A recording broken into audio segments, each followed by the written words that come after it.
Hello students, in last video we have discussed about Dalton's atomic theory. Now in this lecture we are going to discuss about Avogadro's law. अब हम Avogadro's law पढ़ रहे हैं. इससे पहले हमें ये पता होना चाहिए कि Avogadro's law है, ये Avogadro साइंटिस्ट ने ड्राइव किया था.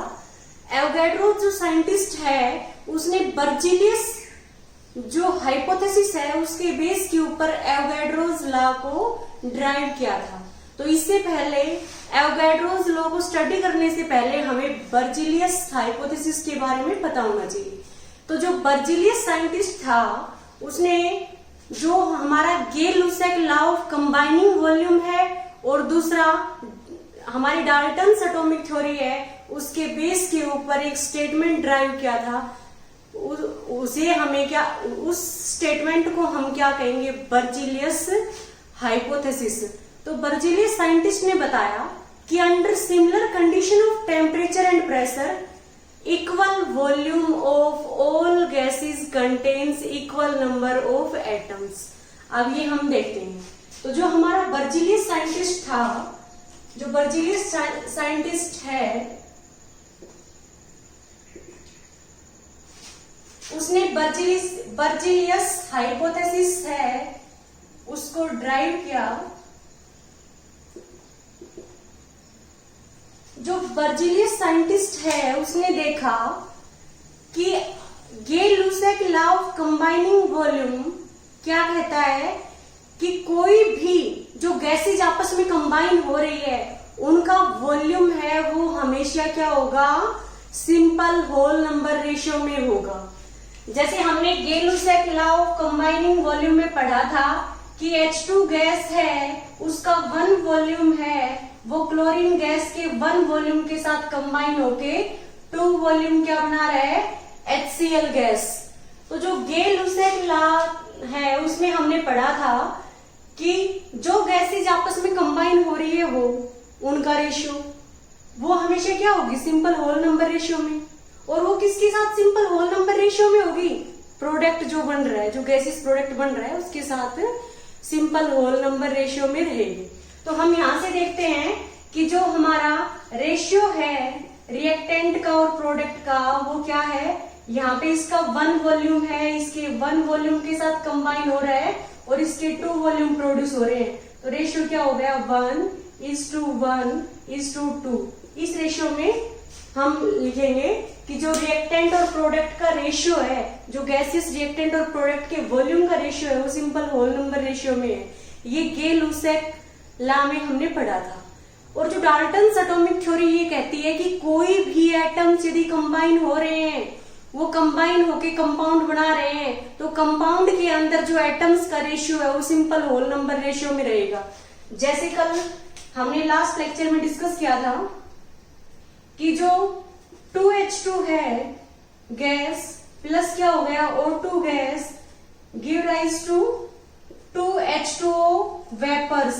तो ये सारे हमारे गैसेस स्टेट में है. हमने देखा इसके 2 वॉल्यूम, हाइड्रोजन के 2 वॉल्यूम, ऑक्सीजन के 1 वॉल्यूम के साथ 2 वॉल्यूम ऑफ वाटर प्रोड्यूस हो रहे हैं. हम क्या देखेंगे यहाँ पे कि जो रेशियो है रिएक्टेंट और प्रोडक्ट का वो 2:1:2 रेशियो है. तो हम ये देख रहे हैं ये गे-लुसेक लॉ को भी ओबे कर रहा है. दूसरा जो H2O बना है हाइड्रोजन और ऑक्सीजन की कॉम्बिनेशन से जो H2O बना है उसमें हाइड्रोजन और ऑक्सीजन का रेशियो क्या है, 2:1. ये सिंपल होल नंबर रेशियो में है. यदि हम इसके मास रेशियो की बात करें, हाइड्रोजन 2 है तो मास क्या होगा, 2 हाइड्रोजन का 2 ग्राम, ऑक्सीजन का मास क्या होगा 16 ग्राम. तो इनका रेशियो क्या होगा 1:8 रेशियो. तो हम क्या देखते हैं, H2O के अंदर जो हमारा कंपाउंड बना है 2 एलिमेंट्स के कॉम्बिनेशन से, उसमें हाइड्रोजन और ऑक्सीजन का रेशियो है, जो मास रेशियो है वो भी सिंपल होल नंबर रेशियो है. और जो नंबर का रेशियो है कि हाइड्रोजन 2 है और ऑक्सीजन 1 है वो भी 2:1 क्या है, सिंपल होल नंबर रेशियो है. तो इन दोनों के बेस के ऊपर बर्जीलियस साइंटिस्ट है उसने ड्राइव किया, उसने एक स्टेटमेंट दी जिसको हम बर्जीलियस हाइपोथेसिस कहते हैं. वो स्टेटमेंट क्या है वो हम देखते हैं. Berzelius hypothesis states that equal volume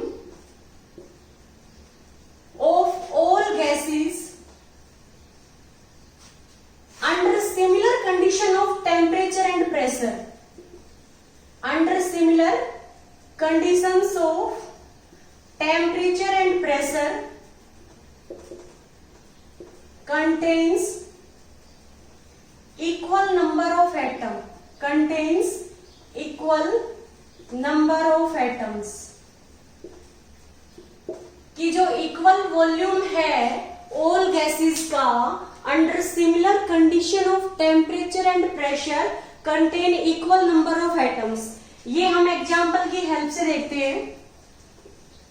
जैसे हमने एग्जांपल यही लिया है, हाइड्रोजन और क्लोरीन गैस आपस में कंबाइन होके हाइड्रोजन क्लोराइड गैस बना रहे हैं, तो H2 gas plus Cl2 gas give rise to 2HCl gas.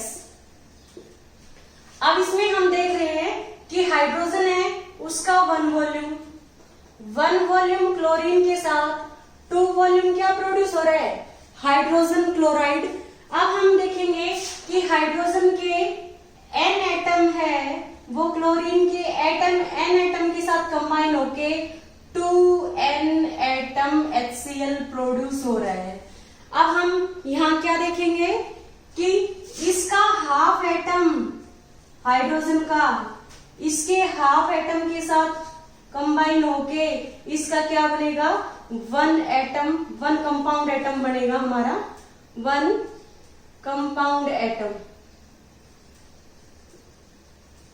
हमने ये देखा बर्जीलियस हाइपोथेसिस के अकॉर्डिंग, बट हम देखेंगे कि हम ये कह रहे हैं कि 1 वॉल्यूम हाइड्रोजन का 1 वॉल्यूम क्लोरीन के साथ कंबाइन होके 2 वॉल्यूम HCl के प्रोड्यूस हो रहे हैं। तो यदि इसके N एटम होंगे तो उसके N एटम के साथ कंबाइन होके इसके 2N एटम प्रोड्यूस होंगे।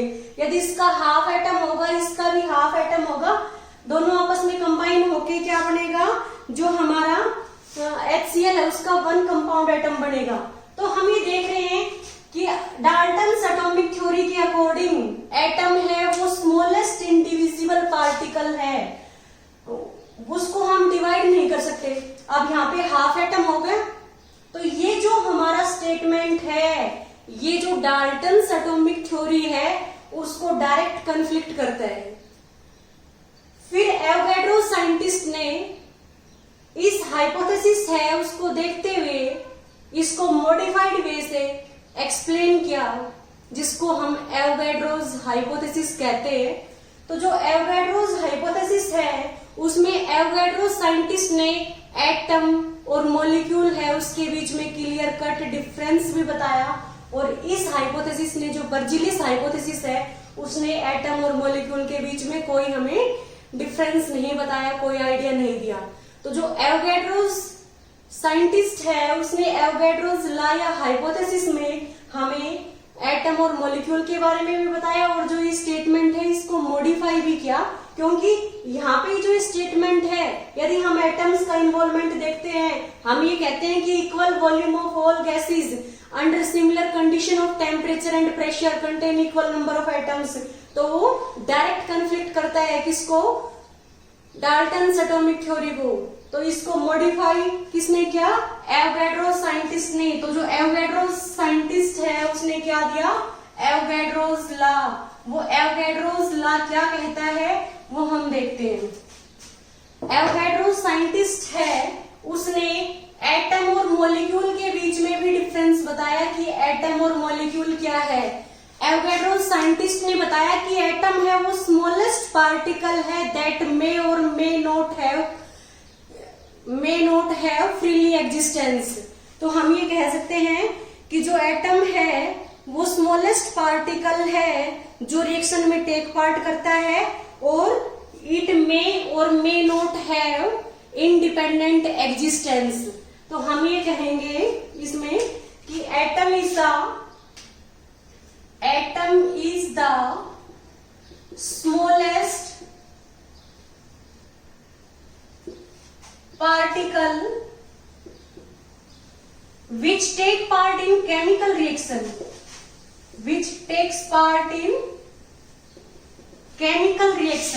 जो केमिकल रिएक्शन में टेक पार्ट करता है, और इट मे और may not have independent existence. ये तो जो एवोगैड्रो साइंटिस्ट है उसने एटम के बारे में बताया। मॉलिक्यूल के बारे में एवोगैड्रो साइंटिस्ट ने एक डेफिनेशन दी जिसको हम ये कहेंगे, according to Avogadro's molecule is the smallest particle that may have independent existence। तो हम क्या कहेंगे कि जो हमारा एवोगैड्रो साइंटिस्ट था उसके अकॉर्डिंग मॉलिक्यूल है वो स्मॉलेस्ट पार्टिकल है which is capable of independent existence. तो हम क्या लिखेंगे मॉलिक्यूल के बारे में कि molecule it is the smallest particle, it is the smallest particle which capable of independent existence, जिसकी अपनी independent existence है। तो हम ये देखेंगे कि जो हमारा एवोगैड्रो साइंटिस्ट था उसने क्या बताया कि जो हमारा मॉलिक्यूल है वो स्मॉलेस्ट पार्टिकल है जिसकी क्या है, इंडिपेंडेंट एग्जिस्टेंस है। अब जो एवोगैड्रो साइंटिस्ट ने जो स्टेटमेंट दी थी वो हम डिस्कस करते हैं। तो जो एवोगैड्रोस लॉ है उसकी हम डेफिनेशन देखेंगे। ये लोग क्या कहता है, under similar condition of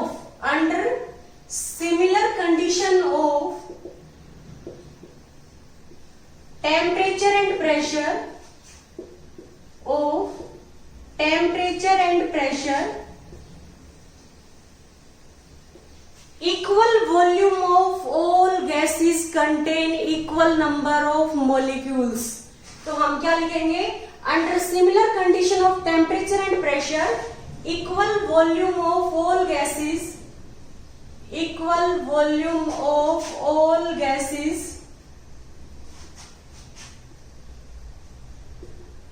consist, या हम कह सकते हैं equal volume of all gases have equal number of molecules। कि यदि चाहे हमारी कोई भी गैस हो, यदि उनका वॉल्यूम इक्वल है तो उसमें नंबर ऑफ मॉलिक्यूल्स भी क्या होंगे, इक्वल होंगे। तो हम कह सकते हैं कि according to Avogadro's law, under similar condition of temperature and pressure, equal volume of all gases contains equal number of molecules. अब हम एग्जांपल देखते हैं इसमें भाई कि H2 gas plus Cl2 gas give rise to 2HCl gas. अब हम देखेंगे यहाँ पे इसका 1 वॉल्यूम है, क्लोरीन के 1 वॉल्यूम के साथ कंबाइन होके 2 वॉल्यूम क्या प्रोड्यूस हो रहा है, HCl। अब हम देखेंगे इसके यदि n मॉलिक्यूल, हाइड्रोजन के n मॉलिक्यूल क्लोरीन के साथ कंबाइन होते हैं तो हमारे HCl क्या बनेंगे, 2n मॉलिक्यूल।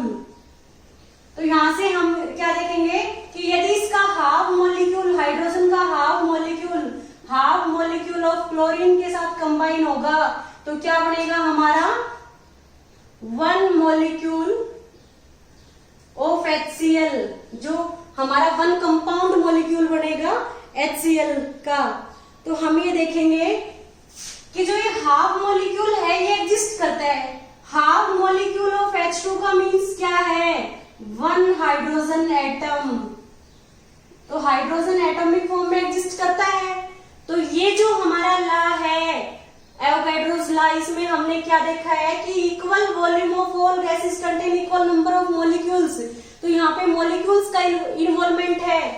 हम देख रहे हैं कि 1 वॉल्यूम हाइड्रोजन का, 1 वॉल्यूम क्लोरीन के साथ 2 वॉल्यूम हाइड्रोजन क्लोराइड प्रोड्यूस हो रहा है। यदि इसके n मॉलिक्यूल होंगे तो वो n के साथ ही कंबाइन होकर 2n मॉलिक्यूल प्रोड्यूस करेंगे HCl के। अब यदि इसका हाफ मॉलिक्यूल है, इसके हाफ के साथ क्या होगा, 1 मॉलिक्यूल ऑफ HCl प्रोड्यूस होगा। तो यहाँ से हम क्या देख रहे हैं कि हाफ मॉलिक्यूल एग्जिस्ट करता है बट हाफ एटम एग्जिस्ट नहीं करता, क्योंकि एटम है वो स्मॉलेस्ट इंडिविजिबल पार्टिकल है according to Dalton's atomic theory. तो जो हमारा बर्जीलिस हाइपोथेसिस था वो जो डाल्टन्स एटॉमिक थ्योरी है उसको डायरेक्ट कन्फ्लिक्ट कर रहा था, बट जो ये हमारा है एवोगैड्रोस लॉ, ये डाल्टन्स एटॉमिक थ्योरी को सपोर्ट कर रहा है। ये क्या कह रहा है कि हाफ मॉलिक्यूल एग्जिस्ट करता है। हाफ मॉलिक्यूल ऑफ हाइड्रोजन का मीन्स क्या है, हाइड्रोजन H2 की फॉर्म में एग्जिस्ट करता है। 2 से 2 कैंसिल हो गया, 1 हाइड्रोजन एटम 1 क्लोरीन एटम के साथ कंबाइन होके 1 क्या बनेगा, 1 मॉलिक्यूल ऑफ HCl। जो मॉलिक्यूल है हमारा वो 2 या मोर देन 2 एटम के कॉम्बिनेशन से बनता है। जैसे मैं कहूँ हाइड्रोजन एटम के साथ कंबाइन होके हाइड्रोजन मॉलिक्यूल बन गया, क्लोरीन के साथ कंबाइन होके क्या बन गया, Cl2 मॉलिक्यूल बन गया। तो मॉलिक्यूल कब बनता है, जब एटम्स आपस में कंबाइन होते हैं तब मॉलिक्यूल बनता है।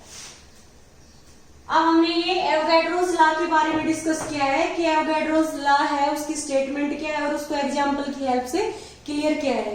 अब हम कुछ एप्लीकेशन देखते हैं, application of Avogadro's law, application of Avogadro's law. तो जो एवोगैड्रोस लॉ की एप्लीकेशन है उनको हम स्टडी करेंगे, applications of Avogadro's law.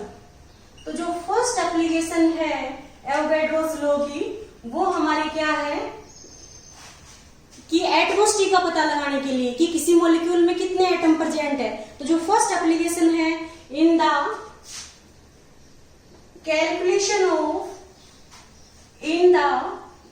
Calculation of atmosphere of an gaseous element. कोई हमारा गैसियस एलिमेंट है उसकी एटमॉस्फेयर का पता लगाने के लिए ये हमारा जो एवोगैड्रोस हाइपोथेसिस है उसमें हेल्प करता है। जैसे हम ये देखते हैं कि हमारा जो 2H2 मॉलिक्यूल है O2 के साथ कंबाइन होके 2H2O वेपर्स बन गए, गैसियस स्टेट में हम कह सकते हैं। तो इसमें हम क्या देखते हैं कि इसके 2 वॉल्यूम है वो इसके 1 वॉल्यूम के साथ 2 वॉल्यूम H2O है वो प्रोड्यूस होगा। तो हम क्या देखते हैं, यदि इसके 2n मॉलिक्यूल है हाइड्रोजन के तो वो इसके n मॉलिक्यूल के साथ कंबाइन होके क्या बनेंगे, 2n molecule of water are produced. यदि हम ये देखते हैं कि यदि इसका 1 मॉलिक्यूल है हाइड्रोजन का तो वो हाफ मॉलिक्यूल ऑफ ऑक्सीजन के साथ कंबाइन होके क्या बनेगा, 1 molecule of H2O, 1 molecule of water. तो यहां से हम क्या देख रहे हैं कि जो 1 मॉलिक्यूल ऑफ वाटर है, 1 molecule of water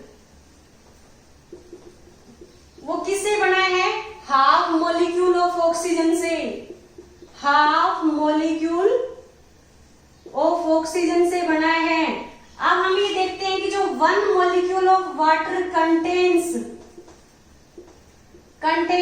1 atom of oxygen. इसका मीनिंग क्या है कि जो हाफ मॉलिक्यूल ऑफ ऑक्सीजन है उसमें कितने ऑक्सीजन एटम है, 1 एटम है। तो यहां से हम क्या देखेंगे, half molecule of oxygen contains 1 atom of oxygen, 1 atom of oxygen. अब हम क्या देखेंगे, यदि हाफ मॉलिक्यूल्स ऑफ ऑक्सीजन है उसमें 1 एटम है ऑक्सीजन का, तो हमारा जो 1 मॉलिक्यूल होगा उसमें कितने एटम होंगे, 2 एटम। तो हम क्या करेंगे, इधर भी 2 से मल्टीप्लाई करेंगे तो इधर से भी क्या होगा, 2 से मल्टीप्लाई हो जाएगा। तो हम क्या लिखेंगे, 1 मॉलिक्यूल ऑफ ऑक्सीजन कंटेन्स, इसको भी 2 से मल्टीप्लाई करेंगे, 2 एटम्स ऑफ ऑक्सीजन। तो यहां से हम क्या देख रहे हैं कि एक मॉलिक्यूल होता है हमारा जो ऑक्सीजन का जो 1 मॉलिक्यूल है उसमें कितने एटम है ऑक्सीजन के, 2 है। तो ऑक्सीजन की एटमॉस्फेयर क्या है, 2 है। एटमॉस्फेयर का मीन्स क्या होता है, किसी भी गैसियस जो मॉलिक्यूल है उसमें कितने एटम है वो उसकी एटमॉस्फेयर होती है। जैसे O2 है, इसमें 2 ऑक्सीजन एटम है तो इसकी एटमॉस्फेयर क्या है, 2 है। यदि हम ओजोन की बात करते हैं O3, इसमें 3 ऑक्सीजन एटम है तो इसकी एटमॉस्फेयर क्या है, 3 है। यदि हम नाइट्रोजन गैस की बात करते हैं उसमें 2 एटम है तो उसकी एटमॉस्फेयर क्या है, 2 है। तो हमने देखा कि जो एवोगैड्रोस लॉ है उसकी फर्स्ट एप्लीकेशन कहाँ है, in the calculation of atmosphere of an gaseous element. कि कोई गैसियस एलिमेंट है जैसे ऑक्सीजन एलिमेंट है उसकी एटमॉस्फेयर कितनी है, उसमें कितने एटम्स है, 2 है। ओजोन है उसकी एटमॉस्फेयर 3 है, उसमें 3 ऑक्सीजन एटम है। नाइट्रोजन में 2 ऑक्सीजन एटम है तो उसकी एटमॉस्फेयर क्या है, 2 है। अब हम नेक्स्ट एप्लीकेशन के बारे में डिस्कस करते हैं। जो नेक्स्ट एप्लीकेशन है एवोगैड्रोस लॉ की, उसको हम डिस्कस करते हैं। तो जो सेकंड एप्लीकेशन है एवोगैड्रोस लॉ की वो क्या है, to find the relationship between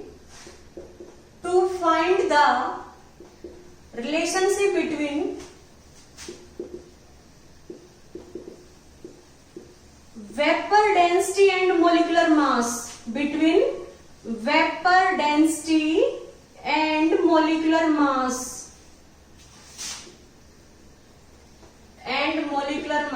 second जो एप्लीकेशन है एवोगैड्रोस लॉ की वो क्या है कि रिलेशनशिप ड्राइव करना है वेपर डेंसिटी और मोलिकुलर मास के बीच में।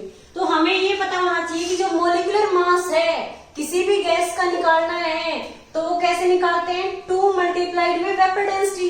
तो इसको हमें प्रूव करना है। तो जो मोलिकुलर मास है किसी भी गैस का, यदि हमें मोलिकुलर मास निकालना है और उस गैस की वेपर डेंसिटी हमें गिवन है तो हम क्या करेंगे, जो वेपर डेंसिटी है उसको 2 से मल्टीप्लाई कर देंगे तो उस गैस का मोलिकुलर मास है वो आ जाएगा। तो हमें ये प्रूव करना है कि molecular mass equal to 2 into vapour density. तो हमें पहले ये पता होना चाहिए कि जो वेपर डेंसिटी है, वेपर डेंसिटी यदि हमें गैस की निकालनी है ऑफ गैस तो हम कैसे निकालेंगे कि density of gas upon density of hydrogen. कि किसी भी गैस की यदि हमें वेपर डेंसिटी निकालनी है तो डेंसिटी उसी गैस की जिसकी हमें वेपर डेंसिटी निकालनी है, डेंसिटी ऑफ गैस अपॉन क्या हो गया, density of hydrogen gas, density of hydrogen gas. अब हमें पता है कि डेंसिटी हमारी क्या होती है, मास पर यूनिट वॉल्यूम। तो डेंसिटी है वो मास के डायरेक्टली प्रोपोर्शनल है। तो हम यहाँ पे क्या लिख सकते हैं कि vapour density of gas equal to, हम क्या लिखेंगे, mass of certain volume of gas divide by, हम क्या लिखेंगे, mass of same volume of hydrogen gas, हम लिख सकते हैं at STP, standard temperature and pressure, at STP. अब हम देखेंगे कि जो mass of certain volume of gas at STP है तो डिवाइड में क्या है, mass of same volume of hydrogen gas at STP. तो हमने एवोगैड्रोस लॉ में पढ़ा है कि कोई भी गैस है वो under similar condition of temperature and pressure equal volume of any gas occupy equal number of molecules. तो हम ये लिखेंगे कि according to Avogadro's law under similar condition of temperature and pressure equal volume of every gas या equal volume of any gas या equal volume of gas contains equal number of molecules. तो यहाँ पे हम क्या लिख सकते हैं कि mass of certain volume of gas at STP divide by क्या है, mass of same volume of hydrogen gas at STP. तो यहाँ से हम सर्टेन वॉल्यूम की जगह पे क्या लिख सकते हैं कि mass of 1 molecule of gas at STP divide by क्या हो गया, मास ऑफ, यहाँ भी वन मॉलिक्यूल आएगा, क्योंकि जितने वॉल्यूम इसके थे उतने ही वॉल्यूम यहाँ पे हाइड्रोजन गैस के हैं। तो इसको हमने क्या माना है, हम ये कह सकते हैं कि mass of n molecule of gas at STP divide by mass of n molecule of hydrogen gas. Next में हम क्या लिखेंगे, mass of 1 molecule of gas at STP, और यहाँ पे mass of 1 molecule of hydrogen gas at STP. तो हम क्या देखते हैं कि जो mass of 1 molecule of hydrogen है वो कितना होता है भाई, हाइड्रोजन है उसका जो मॉलिक्यूल है वो H2 की फॉर्म में एग्जिस्ट करता है। एक हाइड्रोजन का मास 1 ग्राम है, 2 का क्या होगा 2 ग्राम, तो हाइड्रोजन का मास क्या होगा 2 ग्राम। तो यहाँ से हम क्या देख रहे हैं, mass of 1 molecule of gas वो किसके इक्वल है, मॉलिक्यूलर मास के। तो यहाँ से हम क्या लिखेंगे, ये हमारा किसके इक्वल आ गया, mass of 1 molecule of gas. तो इसको हम क्या लिखेंगे, मॉलिक्यूलर मास ऑफ गैस। ये मॉलिक्यूलर मास है गैस का, और नीचे क्या आ गया 2, तो हम यहाँ से मॉलिक्यूलर मास ऑफ गैस क्या लिखेंगे 2 इंटू वेपर डेंसिटी। तो यहाँ से हम क्या लिखेंगे, molecular mass of gas equal to क्या हो गया 2 इंटू वेपर डेंसिटी। यही हमें प्रूव करना था।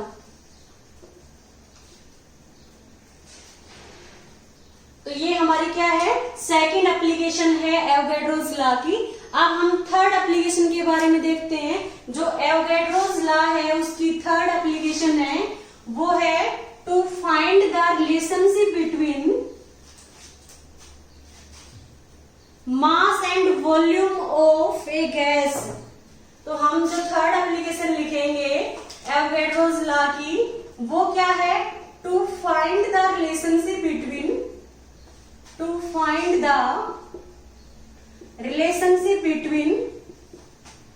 मास and volume of a gas. यदि किसी गैस का हमें मास और वॉल्यूम के बीच में रिलेशनशिप ड्राइव करना है तो वो भी हम एवोगैड्रोस लॉ की हेल्प से ड्राइव करेंगे। तो हम क्या देखते हैं, हम अकॉर्डिंग टू मोल कॉन्सेप्ट ये पढ़ते हैं कि 1 मोल किसी भी गैस का हो वो कितना वॉल्यूम ऑक्यूपाई करेगी 22.4 लीटर, कि 22.4 litre of any gas equal to क्या होता है 1 मोल, और 1 मोल है उसका मास कितना होगा उस गैस का जो मोलिकुलर मास होगा। तो ये हमारा क्या होता है 22.4 litre, 22.4 litre of any gas किसके इक्वल है 1 मोल के इक्वल। हम ये कह सकते हैं 1 mole of any gas occupies volume equal to 22.4 litre. ये हमें प्रूव करना है एवोगैड्रोस लॉ की हेल्प से। तो हम क्या देखेंगे कि जो हमारा हमें ये रिलेशनशिप प्रूव करना है ये हम किस फॉर्मूला से निकालेंगे। हमें ये पता है कि जो मोलिकुलर मास है, मोलिकुलर मास वो क्या होता है 2 into vapour density. Vapour density को मैं शॉर्ट में वी डेंसिटी लिख रही हूं कि मोलिकुलर मास क्या होता है 2 इंटू वेपर डेंसिटी। तो आप क्या देखोगे कि जो वेपर डेंसिटी है उसकी जगह पे आप क्या लिखोगे mass of certain volume of gas at STP. तो यहां से हम क्या लिखेंगे molecular mass equal to 2 into vapour density. हमने जो ये एप्लीकेशन है हमारी जो सेकंड उसमें हमने डिस्कस किया था कि वेपर डेंसिटी हमारी क्या थी मास of certain volume of gas, mass of certain volume of gas at STP और डिवाइड बाय क्या हो गया हमारा mass of hydrogen gas eight mass of same volume of hydrogen gas, same volume of hydrogen gas at STP. हमने देखा था जो हमारी सेकंड हमने एप्लीकेशन देखी थी वेपर डेंसिटी और मोलिकुलर मास के बीच में रिलेशनशिप ड्राइव किया था, उसमें हमने देखा था कि मोलिकुलर मास है हमारा वो 2 इंटू वेपर डेंसिटी आया था। अब वेपर डेंसिटी का फॉर्मूला हमने लिखा था कि वेपर डेंसिटी है वो density of any gas divide by density of hydrogen gas. अब इसको जो डेंसिटी है वो मास की डायरेक्टली प्रोपोर्शनल है, तो मास of certain volume of gas at STP divide by mass of same volume of hydrogen gas at STP. अब हम क्या देखेंगे यहाँ पे 2 into mass of certain volume है, यहाँ पे हम क्या लिखेंगे mass of 1 litre of gas at STP, और यहाँ पे हम क्या लिखेंगे नीचे मास ऑफ, इधर भी हमें लिखना पड़ेगा mass of 1 litre of hydrogen gas at STP, और जो मास है हाइड्रोजन गैस का एसटीपी पे वो किसके इक्वल है 0.089 ग्राम के इक्वल। तो ये 0.089 ग्राम के इक्वल कि जो 1 लीटर ऑफ हाइड्रोजन गैस है उसका एसटीपी पे जो मास है स्टैंडर्ड टेम्परेचर एंड प्रेशर पे 0.089 ग्राम होता है।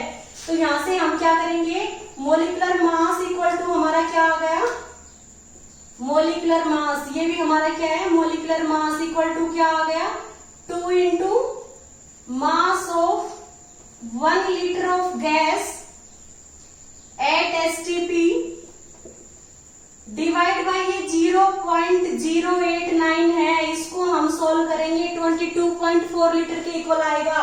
तो यहां से मोलिकुलर मास क्या हो गया ये 22.4 लीटर मल्टीप्लाइड में mass of 1 litre of gas at STP, तो ये क्या आ जाएगा 22.4 मल्टीप्लाइड में mass of 1 litre of gas at STP.